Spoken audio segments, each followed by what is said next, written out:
नमस्कार प्यारे साथियों, मैं निशान नाना क्लासेस के यूट्यूब चैनल पे आप सभी साथियों का हार्दिक स्वागत करता हूं। जैसा कि आप सभी को पता है, यूट्यूब चैनल के ऊपर हमने जो नाना क्लासेस के प्ले स्टोर ऐप के ऊपर जो सीरीज चला रखी थी भारत और वर्ल्ड की, उसके अंदर जो वर्ल्ड जियोग्राफी चल रही थी, जिसके अंदर आज का जो हमारा टेस्ट था वो हुआ था यूरोप महाद्वीप का। उम्मीद करता हूँ सभी विद्यार्थियों ने उस टेस्ट को किया होगा। ठीक है, तो उस टेस्ट में अंदर जितने भी मैंने आपको क्वेश्चन दिए थे, 30 क्वेश्चन थे, तो उन 30 क्वेश्चनों का आपके सामने मैं सोल्यूशन लेके आया हूँ। इससे पहले मैं आपको एशिया, अफ्रीका, उत्तरी अमेरिका, दक्षिणी अमेरिका का टेस्ट मिल चुका है आपको, और टेस्ट के साथ साथ उनका वीडियो सोल्यूशन भी उस सीरीज के अंदर आपको मिल चुका है। वो सीरीज मात्र 100 रुपए के अंदर है, जिसके अंदर आप सेकंड ग्रेड और पीटीआई के लिए जितना भी भारत और विश्व का सारा का सारा मैटर है, चाहे वो किसी भी सब्जेक्ट का हो, जियोग्राफी का हो, इतिहास का हो, राजनीति का हो, या वो हो अर्थशास्त्र का सारा मैटर उसके अंदर किया जाएगा। डेली का टेस्ट होगा, और उस टेस्ट का जो आपको वीडियो सोल्यूशन है वो रोज शाम को, यानी जिस दिन टेस्ट होगा उस दिन शाम को दिया जाएगा। और जैसे भारत के अभी, सॉरी, विश्व के अभी जो महासागर हैं, महाद्वीप है, महाद्वीप अभी कौन सा चल रहा है, ये पांचवा है।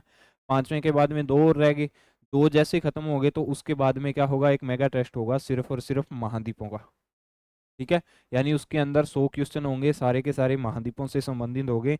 तो प्रत्येक टॉपिक का, जैसे महासागर है, महासागर खत्म होगा तो फिर महासागरों का भी मेगा टेस्ट होगा। तो ये सारी की सारी सुविधाएं आपको मिल रही है मात्र 100 रुपए के अंदर। तो सभी विद्यार्थियों से रिक्वेस्ट है, जो सेकंड ग्रेड और पीटीए की तैयारी कर रहे हैं, वो सारे के सारे उस सीरीज को क्या कर लें, ज्वाइन कर लें। कोई प्राइस ज़्यादा नहीं है, 100 रुपए के अंदर आपका भारत और विश्व का जो जीके है वो क्या हो रहा है, वो तैयार हो रहा है मात्र 100 रुपए के अंदर। ठीक है, तो आज का जो हमारा टॉपिक रहेगा यूरोप महाद्वीप। आपने टेस्ट लगा लिया होगा, टेस्ट नंबर 5 है, 30 क्वेश्चन थे। तो आइए चलिए शुरुआत करते हैं यूरोप महाद्वीप की। ठीक है, यूरोप महाद्वीप के अंदर देख लेना, हमारा जो पहला क्वेश्चन रहेगा यूरोप महाद्वीप के अंदर। तो यूरोप महाद्वीप के अंदर जो पहला क्वेश्चन है, पहला क्वेश्चन क्या बोल रहा है, यूरोप का भारत किस देश को कहा जाता है। यानी यूरोप महाद्वीप है, उसका भारत किस देश को कहा जाता है। उदाहरण के लिए, जैसे एशिया का भारत है तो उसको तो भारत ही कहा जाएगा। ठीक है, ऐसे ही यूरोप का भारत किसको कहा जाता है, यानी यूरोप के अंदर ऐसी कौन सी कंट्री है जो भारत से संबंध रखती है, यानी भारत से मिलती जुलती ऐसी कौन सी कंट्री है, उसके बारे में पूछा गया है ये क्वेश्चन। तो आपको क्या दे रखा है, यूरोप का भारत किस कंट्री को कहा जाता है, जर्मनी, ऑस्ट्रेलिया, इटली और स्पेन। तो इसका जो सही उत्तर होगा वो होगा साथियों इटली। किसको कहा जाता है, इटली को कहा जाता है। इटली की लोकेशन देखोगे तो आपको ये जो दिखाई दे रही है, ये जो येलो कलर के अंदर,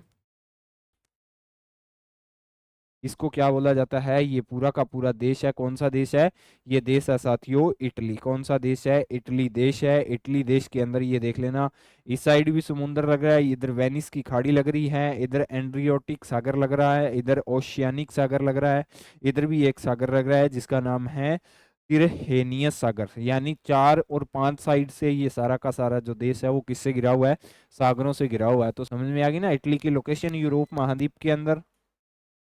इटली को क्या कहा जाता है, यूरोप का भारत कहा जाता है इटली को। अभी यूरोप का भारत क्यों कहा जाता है इटली को, ठीक है, हम इस चीज को नोट करेंगे, यूरोप का भारत क्यों कहा जाता है इटली को। ठीक है, क्यों कहा जाता है, क्योंकि यह भारत की तरह एक कृषि प्रधान देश है। क्यों कहा जाता है, क्योंकि यह भारत की तरह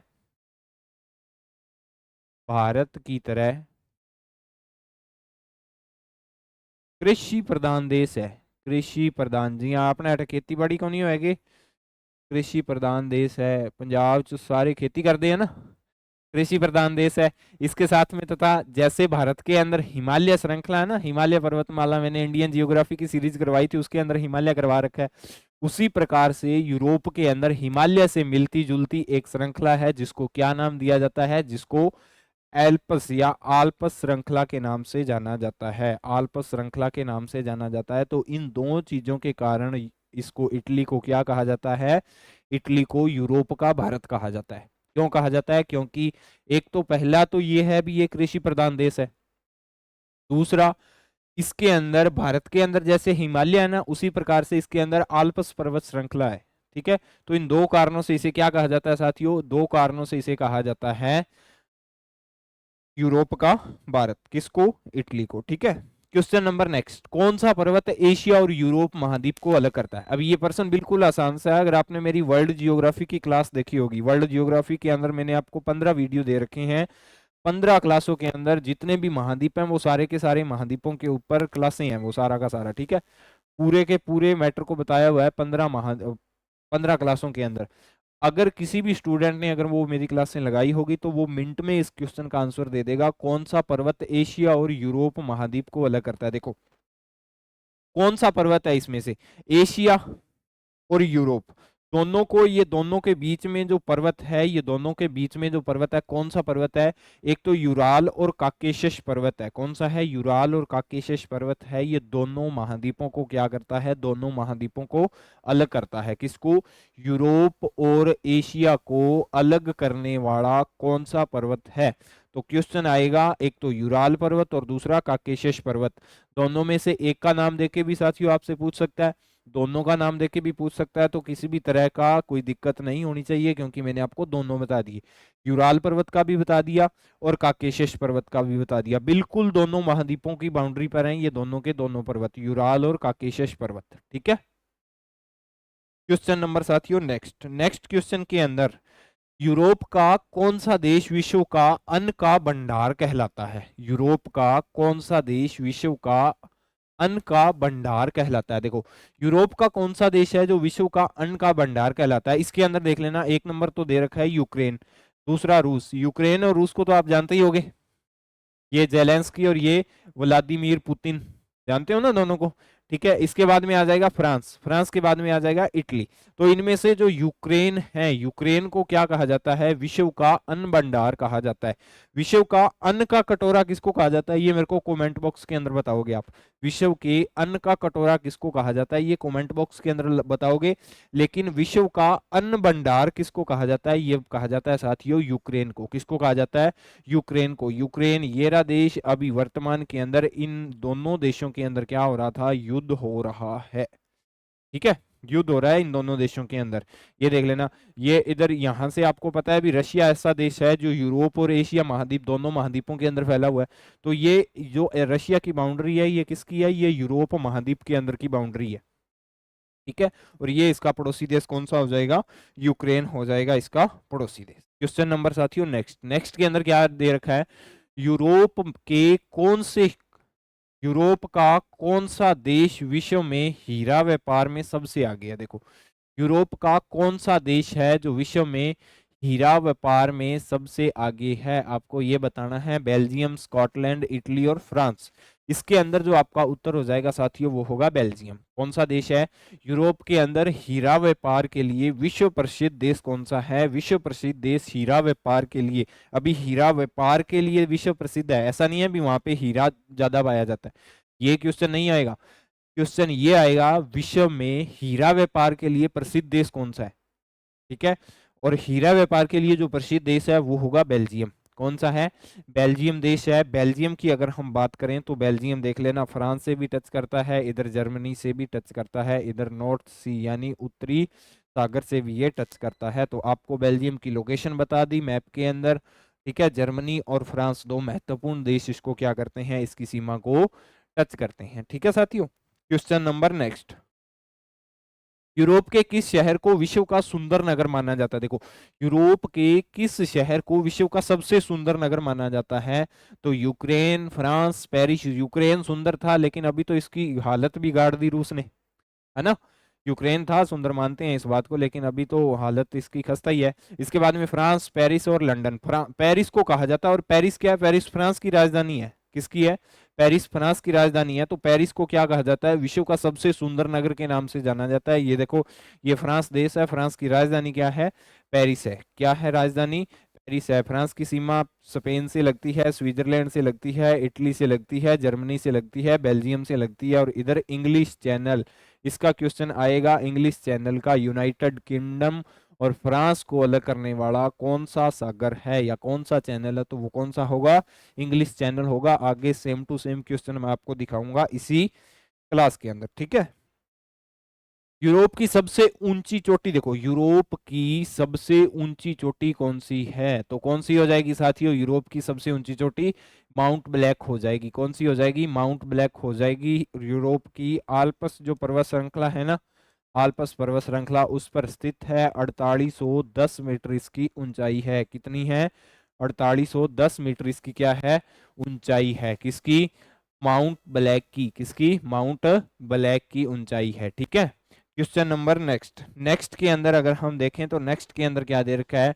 आल्प्स पर्वत की सबसे ऊंची चोटी कौन सी है? आल्प्स पर्वत की सबसे ऊंची चोटी कौन सी है? तो आल्प्स पर्वत की सबसे ऊंची चोटी कौन सी हो जाएगी? मैटरहॉर्न हो जाएगी। कौन सी हो जाएगी साथियों? मैटरहॉर्न हो जाएगी। मैंने पिछले क्वेश्चन के अंदर बताया था ना, माउंट ब्लैक आल्प्स पर्वत के ऊपर है। ये आल्प्स पर्वत के ऊपर नहीं है माउंट ब्लैक।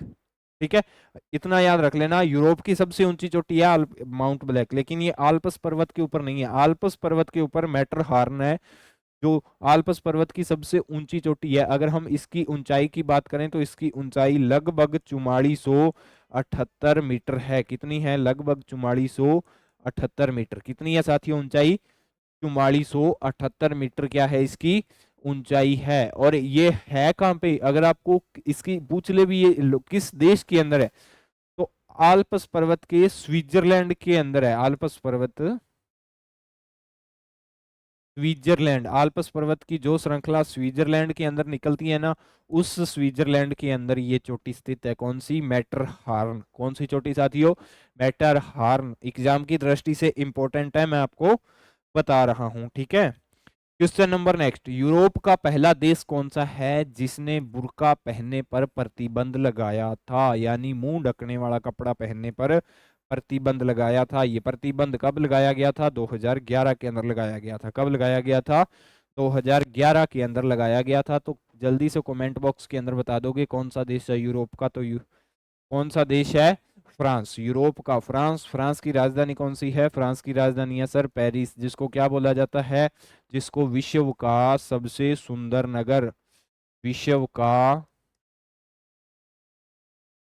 सबसे सुंदर नगर के नाम से जाना जाता है। सुंदर नगर के नाम से, ठीक है, नाम से जाना जाता है। जाना जाता है किसको? पेरिस को। तो फ्रांस ऐसा देश है जिसने 2000 कब लगाया था? 2011 के अंदर बुर्का पहनने पर या मुंह ढकने वाले मतलब कि सारा शरीर ढकने वाले कपड़े पहनने पर प्रतिबंध लगा दिया था। कब लगाया गया था? 2011 के अंदर। फ्रांस की लोकेशन मैंने आपको बता दी थी मैप के अंदर। ठीक है, ये रहा फ्रांस। ये इसके बीच में बिल्कुल इंग्लिश अगर आ जाएगा, जर्मनी से इसकी सीमा टच होती है, इटली से होती है, ठीक है, इधर स्पेन से होती है, इधर मेडिटेरेनियन सी आ जाएगा। इससे आपको कोई मतलब नहीं है। ठीक है। चेहरा ढकने वाले कपड़े पर प्रतिबंध लगाया था फ्रांस ने। कब लगाया था? 2011 के अंदर लगाया था। अफ्रीका महाद्वीप को यूरोप महाद्वीप से कौन सा सागर अलग करता है? ये देखो क्वेश्चन कितना शानदार है। मैंने आपको जब अफ्रीका और यूरोप महाद्वीप करवाए थे ना, दोनों महाद्वीपों के अंदर इसकी थ्योरी बताई थी। दोनों महाद्वीपों के अंदर इसके बारे में बताया था। अभी अफ्रीका को प्रशांत अफ्रीका को कौन अलग करता है? अफ्रीका को इससे यूरोप से कौन अलग करता है? तो भूमध्य सागर करता है, यानी मेडिटेरेनियन सी, भूमध्य सागर अलग करता है। ये रहा अफ्रीका। करवा चुका हूं ना अफ्रीका देश, दक्षिण अफ्रीका। ये रहा टेम्बा बुमा, याद आ रहा है क्या कुछ? ये रहा कौन सा? भूमध्य सागर है। और ये इधर यूरोप आ जाएगा, ये इधर अफ्रीका आ जाएगा। दोनों के बीच में कौन सा है? भूमध्य सागर है। तो अफ्रीका को यूरोप से कौन अलग करता है? भूमध्य सागर अलग करता है। Sir question number next. Estonia किस देश का सदस्य था? एस्टोनिया किस देश का सदस्य था? देखो एस्टोनिया किस देश का सदस्य था? एस्टोनिया था यूरोपियन संघ का। किसका? यूरोपियन संघ का सदस्य था। वर्ल्ड हिस्ट्री के अंदर अगर हमने करवाई तो मैं आपको बताऊंगा यूरोपियन संघ के अंदर क्या कुछ था। आपको याद इतने रखना है, यूरोपियन संघ के अंदर देशों की संख्या अगर आपके पूछी जाए तो कितनी है? देशों की संख्या कितनी थी? 27 है। कितनी है साथियों? 27 है यूरोपियन संघ के अंदर देशों की संख्या। ठीक है। मेन मेन देशों के मैं आपको नाम बता देता हूँ, जैसे बुल्गारिया हुआ, डच हुआ, डेनिस हुआ, फ्रांस हुआ, जर्मनी हुआ, हंगरी हुआ। 27 ऐसे देश हैं। मेन कितने हैं? 27 हैं। बस आपको संख्या याद रखनी है। संख्या एग्जाम के अंदर पूछी जा सकती है, देशों के नाम नहीं पूछेगा। ठीक है। ये जितना भी आपको दिखाई दे रहा है ना ब्लू कलर के अंदर, ये सारा का सारा क्या है? यूरोपियन यूनियन है। नाम तो सुना ही होगा ना, यूरोपियन यूनियन। वर्ल्ड हिस्ट्री के अंदर इसका जिक्र आता है, अच्छे से समझाएंगे अगर वर्ल्ड हिस्ट्री की सीरीज चलाई तो। ठीक है, क्वेश्चन नंबर नेक्स्ट, यूरोप महाद्वीप का सबसे बड़ा देश कौन सा है? देखो, क्षेत्रफल की दृष्टि से यूरोप महाद्वीप का सबसे बड़ा देश कौन सा है? रूस। कौन सा है साथियों? रूस आ जाएगा क्षेत्रफल की दृष्टि से। रूस यूरोप का भी सबसे बड़ा देश है क्षेत्रफल के आधार पर। दूसरा किसका है? एशिया का भी सबसे बड़ा देश है क्षेत्रफल के आधार पर। ठीक है, तो रूस ऐसा देश है जो दोनों महाद्वीपों के अंदर फैला हुआ है, जो यूरोप का भी सबसे बड़ा देश है और इसका भी सबसे बड़ा देश है। तो रूस का ये रहा, आपको मैं आपको बाउंड्री दिखा देता हूँ। किस देश के साथ में टच करती है? यूक्रेन के साथ में, जिसके साथ में युद्ध चल रहा है जेलेंस्की और व्लादिमीर पुतिन का। ठीक है, क्वेश्चन नंबर नेक्स्ट, नेक्स्ट के अंदर क्या दे रखा है? यूरोप महाद्वीप का सबसे छोटा देश कौन सा है? देखो, यूरोप महाद्वीप का सबसे छोटा देश की अगर हम बात करें तो सबसे छोटा देश कौन सा आ जाएगा साथियों?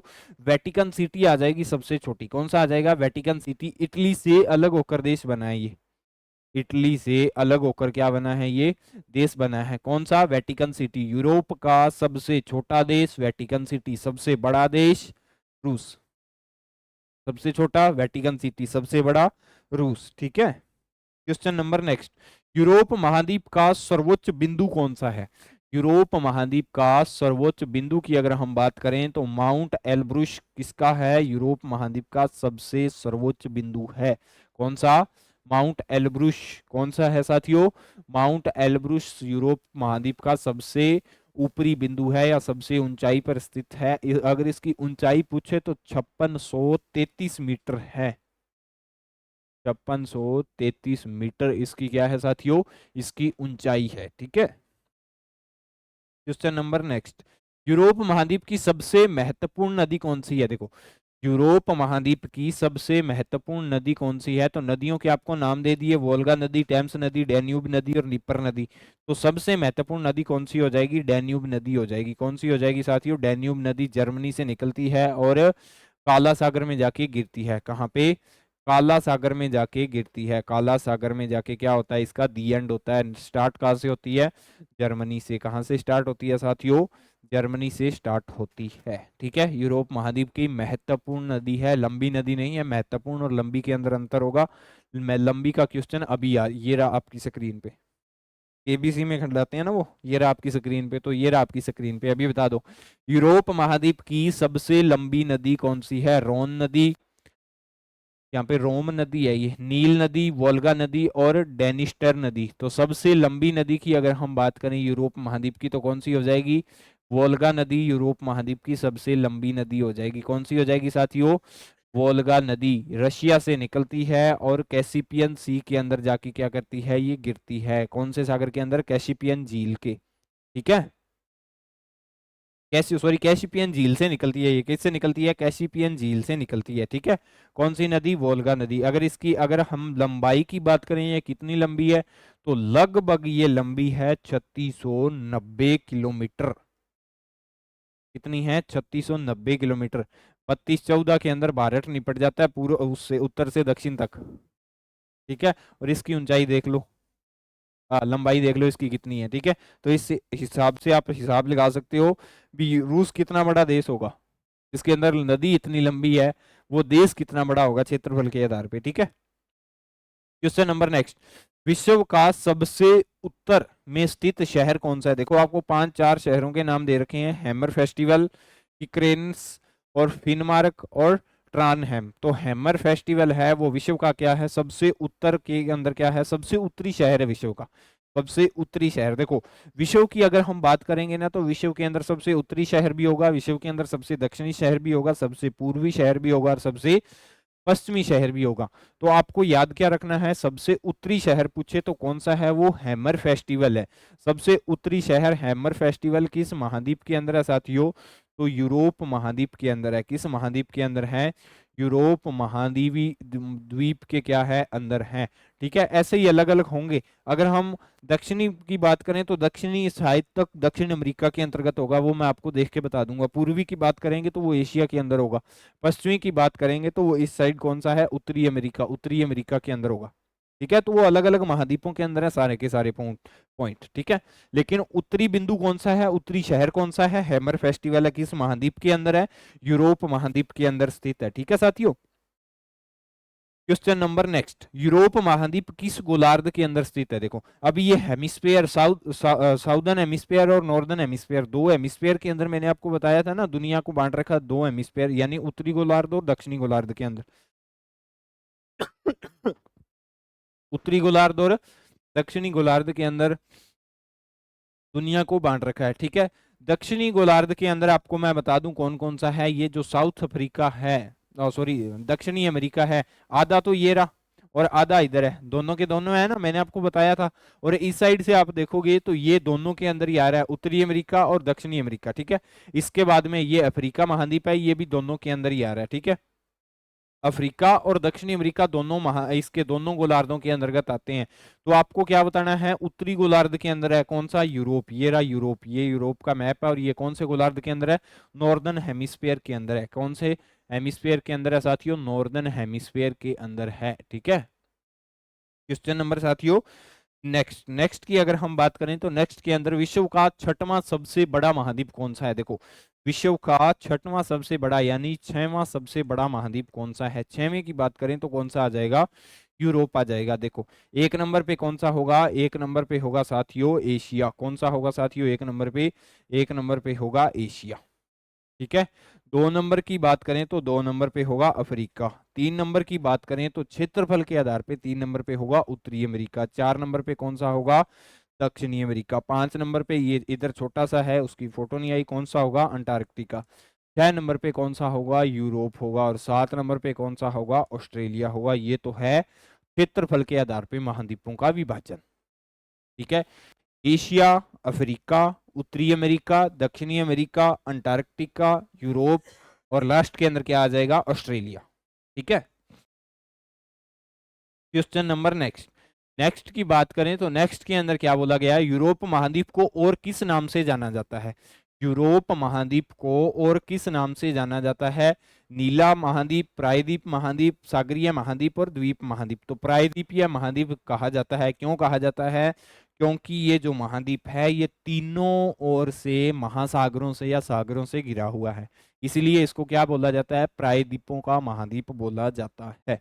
यानी तीनों ओर से इसको क्या करता है, तीनों ओर से इसकी, इसको क्या सागर टच करते हैं या महासागर या जलीय सीमा टच करती है तीनों ओर से, ठीक है। इसलिए इसको क्या बोला जाता है, इसीलिए इसको बोला जाता है यूरोप, इसका महाद्वीपों का महाद्वीप क्या बोला जाता है साथियों, महाद्वीपों का महाद्वीप बोला जाता है, ठीक है। क्वेश्चन नंबर नेक्स्ट, नेक्स्ट की अगर हम बात करें तो नेक्स्ट के अंदर क्या दे रखा है, नेक्स्ट के अंदर इन्होंने दे रखा है मध्य रात्रि के सूर्य का देश किस देश को कहा जाता है, मध्य रात्रि के सूर्य का देश कहा जाता है साथियों नार्वे को। किसको कहा जाता है, नार्वे को कहा जाता है साथियों मध्य रात्रि के सूर्य का देश। किसको कहा जाता है, नार्वे को मध्य रात्रि के सूर्य का देश कहा जाता है। नार्वे की लोकेशन आपको बता दी, ये रही इसकी नार्वे की location. Question number next, next की अगर हम बात करें तो नेक्स्ट के अंदर क्या दे रखा है, आल्प्स पर्वत का सर्वाधिक विस्तार किस देश के अंदर है, किसका, आल्प्स पर्वत का सर्वाधिक विस्तार किस देश के अंदर है, तो ये हो जाएगा साथियों स्विट्जरलैंड। किसके अंदर हो जाएगा, स्विट्जरलैंड के अंदर हो जाएगा, ये देख लेना स्विट्जरलैंड। ये रहा आल्प्स पर्वत, ऑस्ट्रिया के अंदर भी है, सल्वोनिया के अंदर भी है, इटली के अंदर भी है, फ्रांस के अंदर भी है, ठीक है। और ये इधर लिथुआनिया कौन सा देश है, ये इसके अंदर भी है। तो सबसे ज्यादा इसका जो विस्तार है किसके अंदर है, ये स्विट्जरलैंड के अंदर है। ये देखो हिमालय पर्वत श्रृंखला ऐसे नहीं है ना, हिमालय पर्वत श्रृंखला ऐसे फैली हुई है, लेकिन ये हिमालय के क्या है, बिल्कुल विपरीत है। तो इसीलिए इटली के अंदर इसको क्या बोला जाता है, इटली देश के अंदर भी है, ठीक है। Question number next, United kingdom और यूरोप की मुख्य भूमि से कौन सा चैनल अलग करता है। ये अभी अभी मैंने आपको बताया था मैप के अंदर, यूनाइटेड किंगडम को यूरोप की मुख्य भूमि से कौन सा चैनल अलग करता है, कौन सा चैनल अलग करता है, 9 डिग्री चैनल। इंडियन जियोग्राफी की क्लास अगर आप अटेंड करते हो तो उसके अंदर बताया हुआ है 9 डिग्री चैनल किन किन के मध्य है। 10 डिग्री चैनल के बारे में भी मैंने आपको बताया हुआ है। अंग्रेजी चैनल, अंग्रेजी चैनल है वो क्या है, अंग्रेजी चैनल ये रहा इंग्लिश चैनल के नाम से। ये यूके है यानी इंग्लैंड यूनाइटेड किंगडम है, और ये कौन सा है, ये हो जाएगा फ्रांस। ठीक है, यूरोप की मुख्य भूमि को किससे अलग करता है? यूनाइटेड किंगडम को यूरोप की मुख्य भूमि से अलग करता है। कौन करता है? ये करता है इंग्लिश चैनल। कौन करता है? इंग्लिश चैनल करता है यूनाइटेड किंगडम को, यानी इंग्लैंड को किससे अलग करता है? यूरोप से अलग करता है। कौन? English channel. पनामा जल संधि उत्तरी अमेरिका और दक्षिणी अमेरिका के मध्य बताई हुई है ना, 3 बार बता चुका हूं इसी सीरीज के अंदर ही। ठीक है, तो ये इंपॉर्टेंट ऑप्शन है आपके लिए जितने भी हैं। ठीक है, question number next.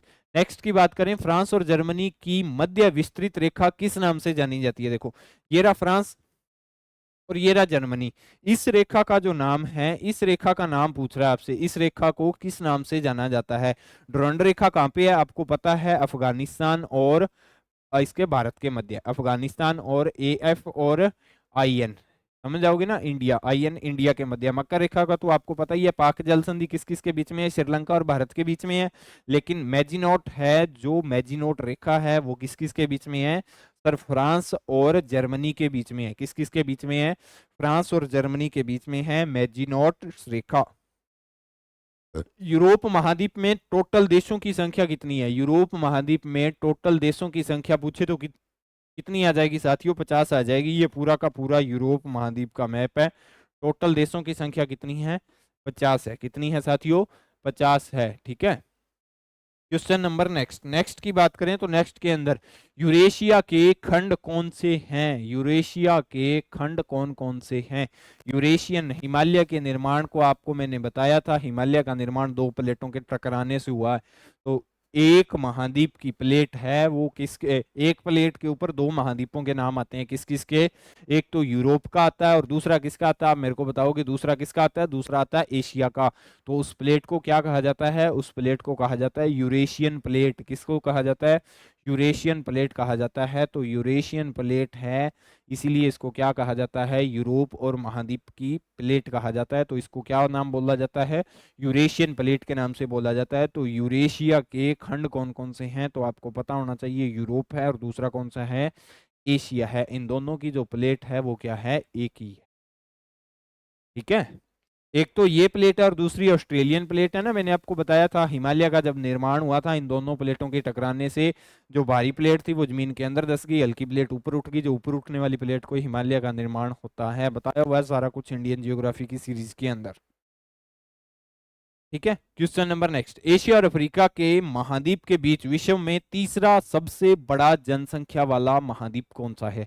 Asia Africa महाद्वीप के बाद विश्व का तीसरा सबसे बड़ा जनसंख्या वाला महाद्वीप कौन सा है साथियों? यूरोप आ जाएगा। हर वीडियो के अंदर ये मैं आपको बता रहा हूं, एक बार फिर से रिपीट कर रहा हूं। 1 नंबर पे एशिया, 2 नंबर पे अफ्रीका, 3 नंबर पे कौन सा आ जाएगा? यूरोप, 4 नंबर पे उत्तरी अमेरिका, 5 नंबर पे दक्षिणी अमेरिका, 6 नंबर पे साथियों कौन सा आ जाएगा? 6 नंबर पे आ जाएगा ऑस्ट्रेलिया। कौन सा आ जाएगा साथियों? ऑस्ट्रेलिया। और 7 नंबर पे साथियों कौन सा आ जाएगा? अंटार्कटिका। कौन सा आ जाएगा? अंटार्कटिका। तो ये 7 महाद्वीपों का विभाजन है जनसंख्या के आधार पर। एशिया, अफ्रीका और कौन है? यूरोप, दक्षिणी उत्तरी अमेरिका, दक्षिणी अमेरिका और कौन सा है? ऑस्ट्रेलिया और अंटार्कटिका। ठीक है, विश्व का दूसरा सबसे छोटा महाद्वीप, विश्व का दूसरा सबसे छोटा महाद्वीप कौन सा है? देखो, क्षेत्रफल के आधार पे विश्व का दूसरा सबसे छोटा महाद्वीप की अगर हम बात करें तो मैं आपको फिर एक बार बता रहा हूं, हर एक क्लास के अंदर, हर एक क्वेश्चन के अंदर मैं आपको महाद्वीपों के जो नाम हैं वो आपको बता रहा हूं, लेकिन आप फिर भी भूल रहे हो। तो शेर अब धारो बताओ के इलाज करा। 1 नंबर पे कौन सा है साथियों? 1 नंबर पे एशिया है। कौन सा है? एशिया है। एशिया के बाद में 2 नंबर पे कौन सा आ रहा है? 2 नंबर पे आ रहा है अफ्रीका। कौन सा आ रहा है? अफ्रीका। 3 नंबर पे कौन सा आ रहा है क्षेत्रफल के आधार पे? उत्तरी अमेरिका। 4 नंबर पे दक्षिणी अमेरिका। 5 नंबर पे कौन सा आ जाएगा? अंटार्कटिका। कौन सा आ जाएगा? अंटार्कटिका। 6 नंबर पे कौन सा आ जाएगा? यूरोप। और 7 नंबर पे कौन सा आ जाएगा? ऑस्ट्रेलिया। कौन सा आ जाएगा साथियों? ऑस्ट्रेलिया आ जाएगा। तो विश्व का दूसरा सबसे छोटा महाद्वीप, सबसे छोटा पहला कौन सा है? ऑस्ट्रेलिया। और दूसरा सबसे छोटा यूरोप। कौन सा है? यूरोप है। तो बिना आंख बंद किए आंसर लगाना है। आंख बंद करके नहीं लगाना, आंख बिना बंद किए हुए लगाना है। ठीक है, क्वेश्चन नंबर नेक्स्ट, नेक्स्ट के अंदर यूरोप महाद्वीप में अधिकांश कौन सी जलवायु पाई जाती है? देखो, यूरोप महाद्वीप के अंदर अधिकांश कौन सी जलवायु पाई जाती है? तो कौन सी जलवायु पाई जाती है? शीतोष्ण जलवायु पाई जाती है। अब ये इंग्लैंड और रूस और ये गोरा गोरा हुआ है नहीं, तो ये ठंडी जलवायु होती है। ठंड के कारण सभी चीज सभी क्या हो जाती है, जहाँ पे बर्फ पड़ती है वहां पे गोरे होते हैं ना, या कालो रंग हो जाए। किस देश को झीलों का देश के नाम से जाना जाता है? किस देश को झीलों का देश के नाम से जाना जाता है? तो किसको जाना जाता है साथियों? फिनलैंड यूरोप का एक ऐसा देश है जिसको झीलों के देश के नाम से जाना जाता है। किसको? फिनलैंड को। ठीक है, ठीक है साथियों, तो ये थी आज की आपकी क्लास। ठीक है, 29 क्वेश्चन यूरोप महाद्वीप के, 30 क्वेश्चन मैंने आपको करवा दिए। ये सेकंड ग्रेड और पीटीआई के लिए जो टेस्ट अभी अभी हल करवाया है वो इस सीरीज के माध्यम से ही करवाया है। ठीक है, भारत और विश्व का सारा मैटर कवर कर रहे हैं, चाहे वो भूगोल का हो, राज्य व्यवस्था का हो, इतिहास का भी करवाऊंगा, अर्थशास्त्र का भी करवाऊंगा। ठीक है, मात्र 100 रुपए के अंदर है। कितने रुपए के अंदर है? मात्र 100 रुपए के अंदर है। और जितना भी भारत और विषय का मैटर है वो पहले आप टेस्ट लगाओगे, उसके बाद में वीडियो सोल्यूशन करवाऊंगा मैं। तो सारा का सारा मैटर विषय और भारत का मात्र 100 रुपए के अंदर कवर हो रहा है, तो मेरे को तो नहीं लगता भी घाटे का सौदा है। ठीक है, तो आप जल्द से जल्द इसको क्या करें, ज्वाइन करें। ठीक है, अगर आपको क्लास अच्छी लगती है तो क्लास को लाइक करें, अपने दोस्तों के साथ शेयर करें। अगर आप नानक क्लासेस के यूट्यूब चैनल के ऊपर नए हो तो चैनल को सब्सक्राइब करें। मिलते हैं कल नेक्स्ट क्लास के साथ, तब तक के लिए जय हिंद, जय भारत।